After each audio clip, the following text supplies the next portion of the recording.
আপনাদেরও জানাবে। তা লীলার বিষয়বস্তু হলো মা এক পয়সার দাম। তোমাগো শিক্ষাই মানুষের মেরুদণ্ড। শিক্ষার মধ্যে দিয়ে মাগো জীবনকে জানা যায়। শিক্ষাই মানুষকে এক ধাপ এগিয়ে নিয়ে যায়। তাই 7 বছরের ছোট্ট ছেলে মাকে বলছে, মা যদি পড়াশোনা বন্ধ করে দিই। মা বলছে, বাবা যার শিক্ষা বন্ধ হয়ে যায় তার সব বন্ধ হয়ে যায়। তাই মাগো 7 বছরের ছোট্ট ছেলে প্রত্যেক দিন পাঠশালায় যায়, প্রত্যেক দিন পড়তে যায়। একদিন দুপুরবেলা মাকে এসে বলছে, মা ও মা, আমি যেখানে পাঠশালায় যাই, মানে যেখানে পড়তে যাই গো মা, আস্তে বড্ড কথা হচ্ছে।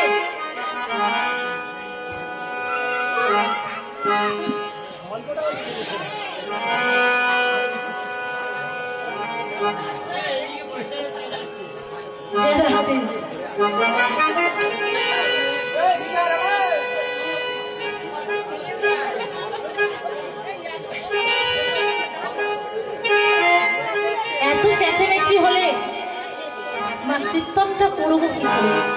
যারা একটু একটু আপনারা ঘন্টাখানেক একটু আপনারা যদি শান্ত হয়ে বসেন মা, একটু লীলাটা আমি পরিবেশন করতে পারি।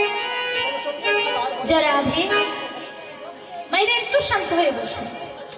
তাই 7 বছরের ছোট্ট সুজন মাগো প্রত্যেক দিন পড়তে যায়, প্রত্যেক দিন পাঠশালায় যায়। একদিন দুপুরবেলা মাকে এসে বলছে, মা ও মা,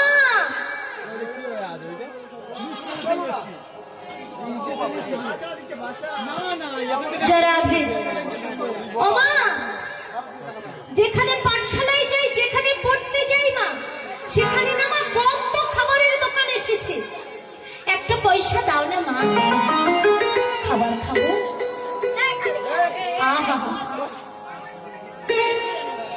মা মনে মনে করছে, ছেলেটা আমার একদিনের জন্য একটা পয়সা চাইবে, কোনোদিন চাইবে, আজকে চেয়েছে। তা মা কি করেছে, মায়ের আঁচলে ছিল 1 আনা। আগেকার দিনের তামার একটি ছোট্ট গোল পয়সা। মায়েরা কারা কারা দেখেছেন? 1 আনা কারা দেখেছেন?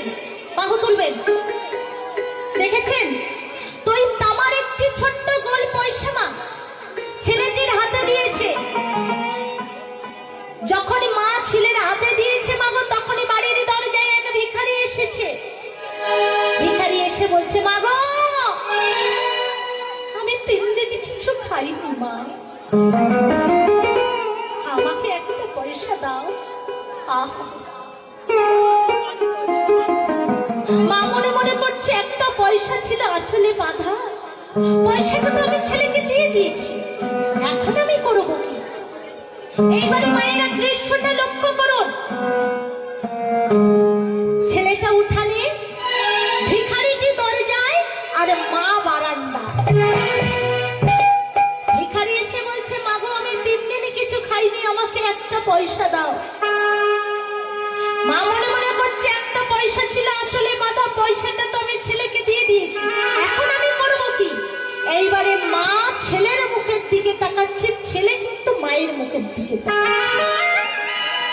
এবার প্রকৃত ছেলে যদি হয়, মা না বলার আগে মায়ের মন বুঝে যায় ছেলে যে মা বলতে চাচ্ছে কি, মা করতে চাচ্ছে কি।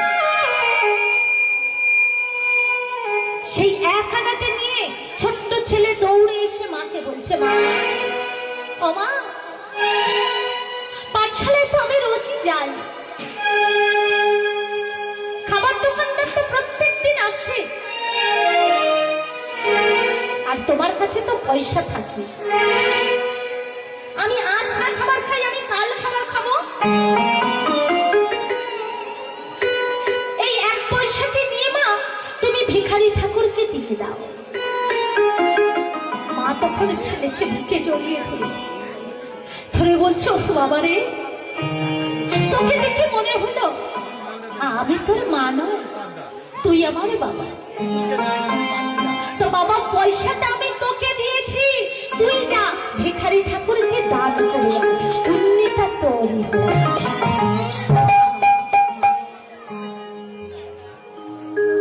ছোট্ট ছেলেটি সেই এক পয়সাটি নিয়ে ভিখারি ঠাকুরকে দান করেছে।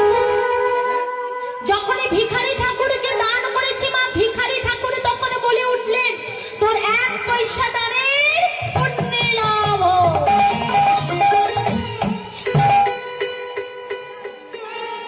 ভিখারি ঠাকুর, ও ভিখারি ঠাকুর, বলো না এক পয়সা দান করলে কি হয়? ও ভিখারি ঠাকুর বলো না। এবারে ভিখারি ঠাকুর মায়ের মুখের দিকে তাকাচ্ছে, মাও ভিখারি ঠাকুরের মুখের দিকে তাকাচ্ছে। ও মা, বাচ্চারা যদি আমাদেরকে কিছু দান করে মন দিয়ে শ্রবণ করবেন, আমরা তাদেরকে আশীর্বাদ করি না মা? কি মা আশীর্বাদ করি তো? ভালো থেকো, সুস্থ থেকো, ভালো করে তুমি লেখাপড়া শেখো, আমার মাথার চুল যত তোমার পরমায় হোক তত। কি মায়েরা, আমাদের ঠাকুমারা ওই আশীর্বাদ আমাদেরকে করতেন। তোমাদের আশীর্বাদ এমনই একটা বস্তু মা, আশীর্বাদ করলে আশীর্বাদকে নিয়ে রাখা লাগে, আশীর্বাদকে যত্ন করা লাগে, আশীর্বাদকে লালন পালন করা লাগে। আশীর্বাদ গাছের বীজের মতো হয়, বীজ নিয়ে বাড়িতে রাখলে হয় না মা, তাকে খেতে বপন করতে হয়, ঠিক মতো সার দিতে হয়,